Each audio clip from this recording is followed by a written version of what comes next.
Ang sa akin lang, bakit mo pa dadagdagan yung stress mo? So, yung personal na buhay na lang namin, personal namin ginagawa. May marami pa akong kailangang ayusin, siyempre. Para San Agustin, nililigawan na daw ngayon ni Paolo Contis. Welcome back sa SMP TV Updates.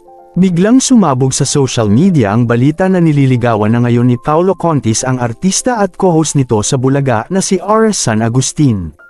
Very evident naman kasi sa show ang pagiging clingy ni Paolo Contis sa dalaga, at tila may namamagitan na sa dalawa.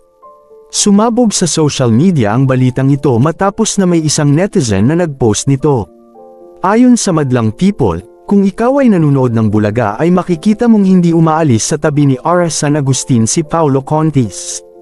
Tanong tuloy ng marami, paano na ang girlfriend ni Paolo Contis na si Yen Santos? 4 months ago nga, ay inamin ni Paolo Contis na magkarelasyon sila ni Yen Santos at sinabi nitong proud siya sa dalaga.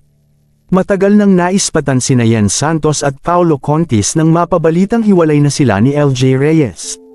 Subalit last year lang nila inamin ang kanilang ugnayan.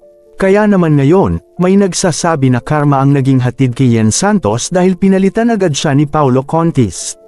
Samantala, ayon sa nagpost sa social media, ay tila binabakuran na ni Paolo Contis si Ara San Agustin at tuluyan na nitong inamin sa dalaga ang gusto niyang mangyari.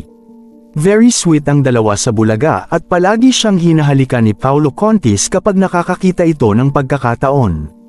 Mayroon ding nagsabi na sa isa sa mga out-of-town shows ni Ara San Agustin ay spotted si Paolo Contis. Sumama daw ito kay Ara, at siya ang nag-alalay dito. Hindi naging maganda ang reaksyon ng mga netizens sa nasabing balita, dahil tila napakabilis ng transition ni Paolo Contis sa ibang babae. Mayroon namang payo ang mga netizens kay Ara San Agustin. Ayon sa mga ito, sana ay mag-focus na lang siya sa kanyang career at huwag na muna pumasok sa isang relasyon. Lalo na't alam ng netizens ang nakaraan ni Paolo Contis at gusto din ng mga fans ng dalaga na hindi siya masaktan. Anong masasabi ninyo sa balitang ito? Comment down below. Maraming salamat sa panunood.